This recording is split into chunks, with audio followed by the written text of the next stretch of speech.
धन निरंकार जी। इस वीडियो में हम समझेंगे एक बहुत गहरी और अनमोल बानी। साहिब तू बेअंत है, तेरा अंत कोई क्या पाएगा।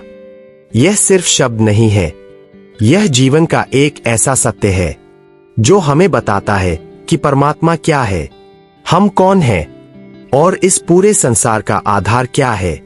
इस वीडियो में महात्मा जी और बहन जी के संवाद के माध्यम से हम हर पंक्ति को deep explanation, real life examples और छोटी छोटी कहानियों के साथ समझेंगे, ताकि यह ज्ञान सिर्फ सुना हुआ न रहे बल्कि दिल से महसूस हो सके। तो आइए इस आध्यात्मिक यात्रा की शुरुआत करते हैं। धन निरंकार जी। बहन जी, जब हम यह पंक्ति कहते हैं, साहिब तू बेअंत है, तेरा अंत कोई क्या पाएगा, तो मेरे मन में यह प्रश्न बार बार उठता है कि हम इंसान हर चीज को समझने की कोशिश करते हैं। हम विज्ञान के माध्यम से ब्रह्मांड की सीमाएं खोजने का प्रयास करते हैं, समुद्र की गहराई मापने की कोशिश करते हैं, यहां तक कि समय और अंतरिक्ष को भी समझने का प्रयास करते हैं। लेकिन जब हम कहते हैं कि परमात्मा बेअंत है, तो इसका वास्तविक अर्थ क्या है? क्या यह केवल एक श्रद्धा का विषय है, या वास्तव में ऐसा कोई अनुभव है जहां इंसान अपनी सीमाओं को पहचानकर उस अनंत शक्ति को महसूस कर सकता है?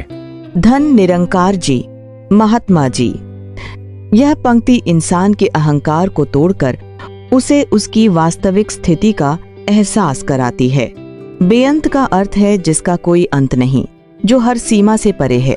हम इंसान हर चीज को मापने की आदत रखते हैं, दूरी को किलोमीटर में, समय को घंटों में, ज्ञान को पुस्तकों में, लेकिन परमात्मा इन सभी सीमाओं से बाहर है। एक बहुत गहरा उदाहरण, हम आसमान को देखते हैं और सोचते हैं कि ये इतना ही है, लेकिन वैज्ञानिक भी आज तक यह नहीं बता पाए कि ब्रह्मांड का अंत कहाँ है। एक कहानी, एक छोटा बच्चा समुद्र के किनारे खड़ा था। उसके हाथ में एक छोटा सा ग्लास था। वह बोला, मैं पूरे समुद्र को इसमें भर लूंगा। लोग मुस्कुरा दिए, क्योंकि सीमित पात्र कभी असीम को समेट नहीं सकता। ठीक वैसे ही हमारी बुद्धि सीमित है, परमात्मा अनंत है। हम उसे पूरी तरह समझ नहीं सकते, लेकिन उसे महसूस जरूर कर सकते हैं। जैसे हम हवा को नहीं देख सकते, लेकिन उसका स्पर्श महसूस करते हैं, वैसे ही परमात्मा को अनुभव किया जाता है, समझा नहीं जाता। बहन जी, अब यह पंक्ति, तू निर्गुण न्यारा है, तेरे गुण कोई क्या गाएगा, यह प्रश्न और गहरा कर देती है।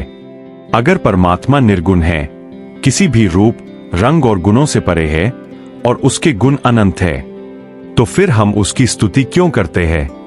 क्या हमारे शब्द वास्तव में उसकी महानता को व्यक्त कर सकते हैं? महात्मा जी, यह पंक्ति हमें भक्ति का सबसे सुंदर रूप विनम्रता सिखाती है।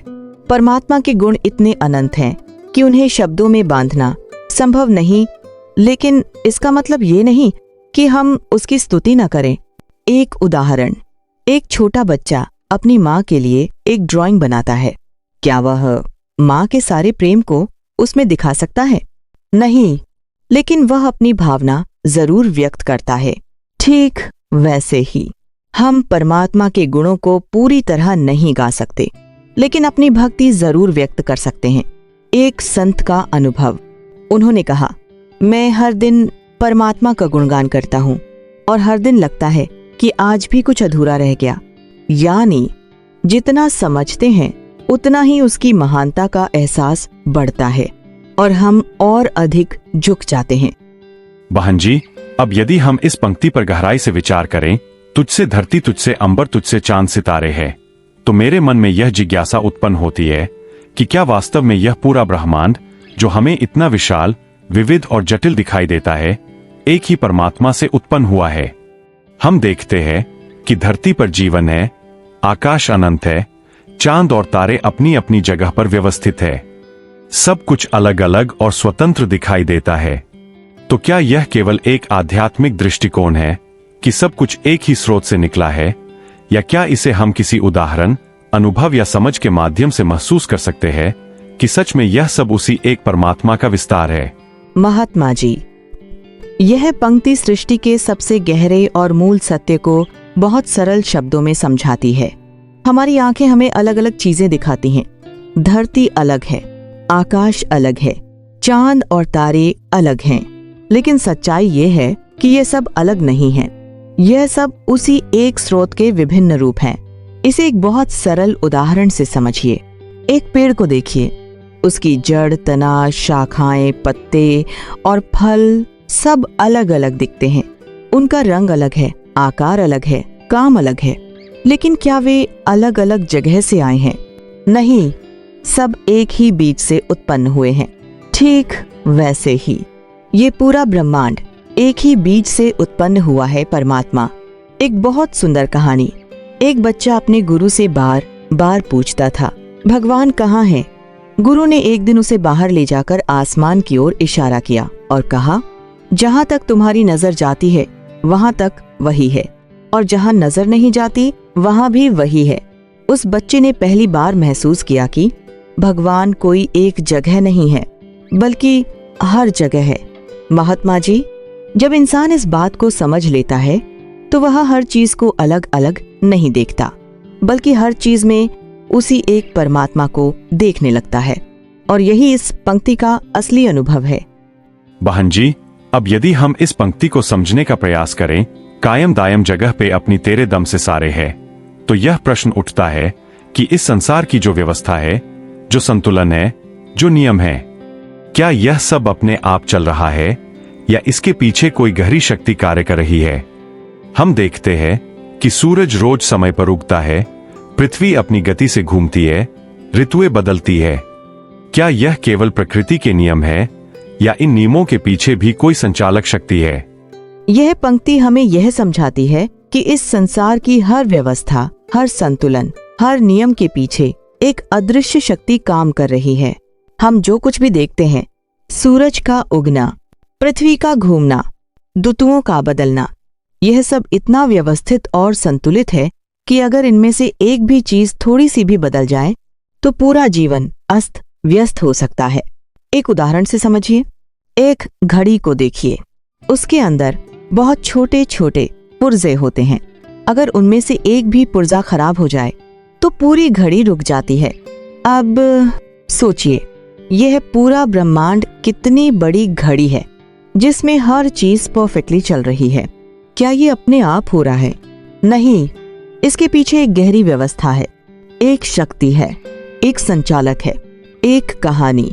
एक व्यक्ति कहता था, यह सब तो प्रकृति का नियम है। एक संत ने मुस्कुराकर पूछा, और ये नियम किसने बनाया? वह व्यक्ति चुप हो गया। महात्मा जी, नियम दिखते हैं, लेकिन नियम बनाने वाला नहीं दिखता, और वही परमात्मा है जो इस पूरे संसार को संतुलित और स्थिर बनाए रखता है। अब यह पंक्ति, तू सृष्टि का निर्माता है, तू ही इसे चलाता है, यह प्रश्न और गहरा कर देती है। क्या इसका अर्थ यह है कि परमात्मा केवल इस संसार का निर्माण ही नहीं करता, बल्कि हर पल उसे संचालित भी करता है? और अगर ऐसा है तो हमारी भूमिका क्या है? क्या हम केवल माध्यम हैं या हमारे कर्म का भी कोई महत्व है? महात्मा जी, ये पंक्ति हमें सृष्टि के दो सबसे महत्वपूर्ण पहलुओं को समझाती है। निर्माण, सीरिएशन, संचालन, कंट्रोल। परमात्मा केवल इस संसार को बनाकर छोड़ नहीं देता, वह हर पल इसे चला रहा है। एक बहुत सुंदर उदाहरण, एक कठपुतली शो को देखिए। हम कठपुतलियों को नाचते हुए देखते हैं। हमें लगता है कि वे खुद नाच रही हैं, लेकिन असल में उनके पीछे कोई व्यक्ति होता है जो उन्हें धागों से नियंत्रित कर रहा होता है। ठीक वैसे ही हम अपने कर्म करते हैं, लेकिन हमें चलाने वाली शक्ति परमात्मा से आती है। एक गहरी बात, हम सोचते हैं कि मैं कर रहा हूँ, लेकिन करने की शक्ति कहाँ से आ रही है? एक व्यक्ति बहुत मेहनत करता था।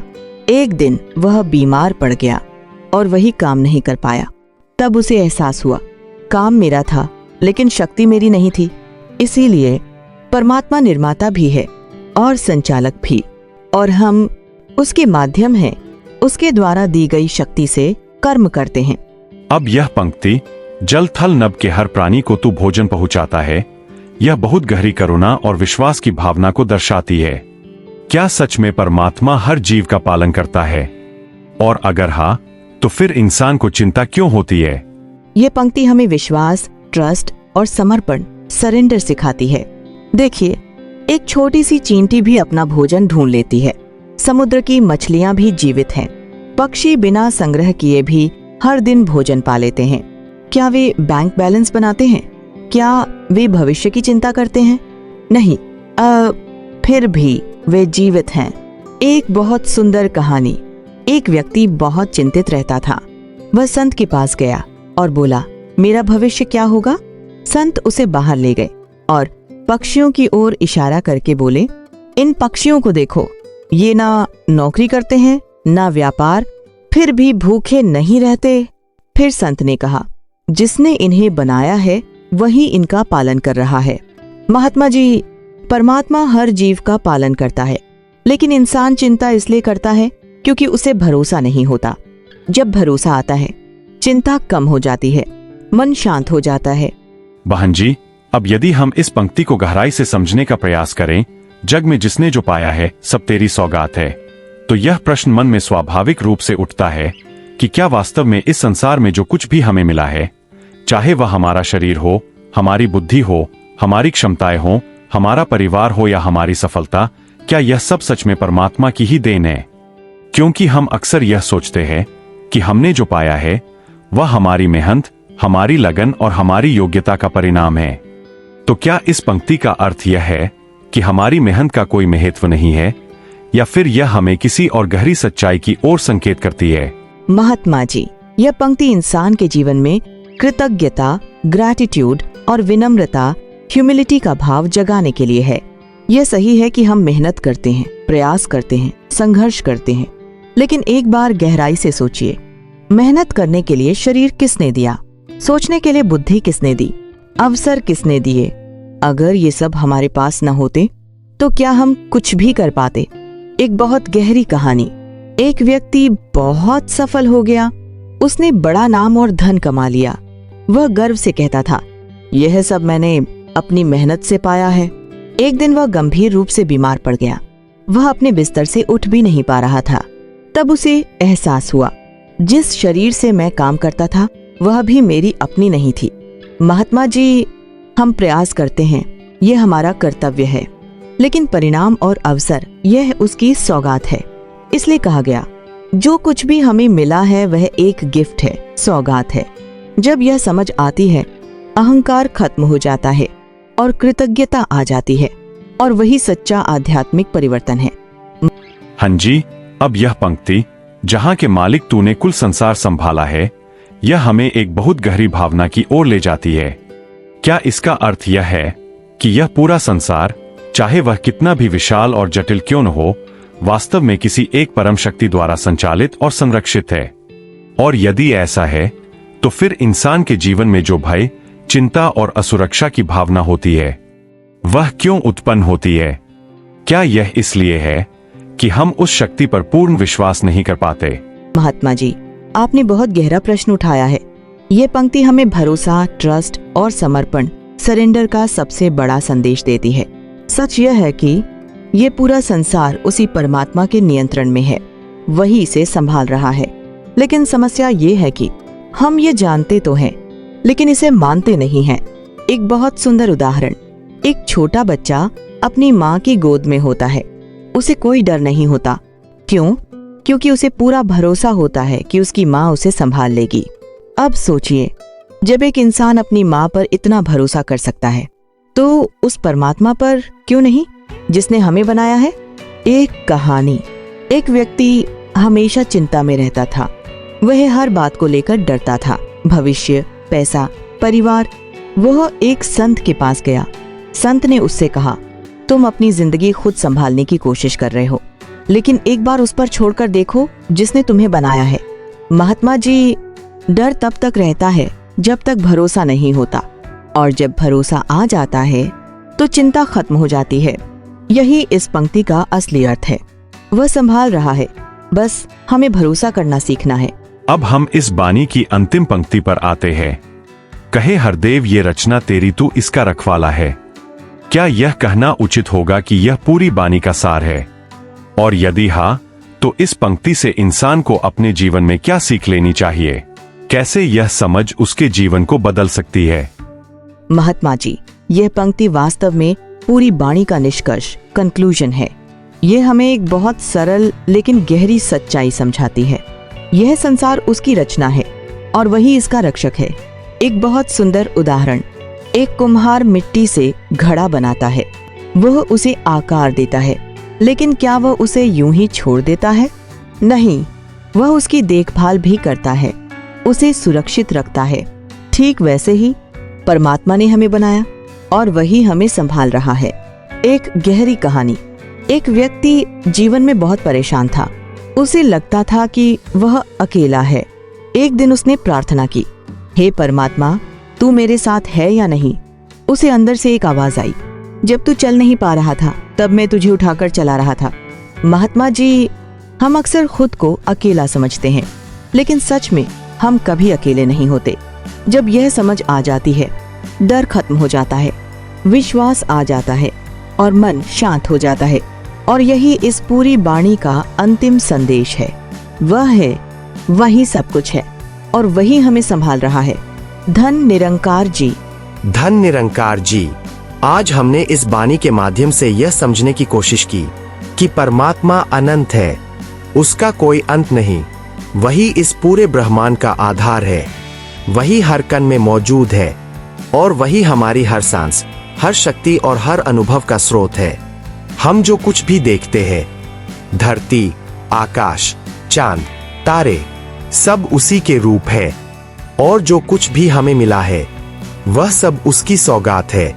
लेकिन सबसे बड़ी बात, वह सिर्फ हमें बनाकर नहीं छोड़ता, बल्कि हर पल हमें संभालता है। फिर भी हम डरते हैं, हम चिंता करते हैं, क्योंकि हम भूल जाते हैं कि हम अकेले नहीं हैं। पॉज। जब यह समझ दिल में उतर जाती है तो जीवन बदलने लगता है। अहंकार की जगह विनम्रता आ जाती है, चिंता की जगह विश्वास आ जाता है और अशांति की जगह शांति आ जाती है। Soft emotional rise. तो इस ज्ञान को सिर्फ सुनकर मत छोड़िए, इसे महसूस कीजिए, इसे अपने जीवन में उतारिए, क्योंकि जब नजर बदलती है तो दुनिया नहीं, जीवन बदल जाता है। धन निरंकार जी। धन निरंकार जी।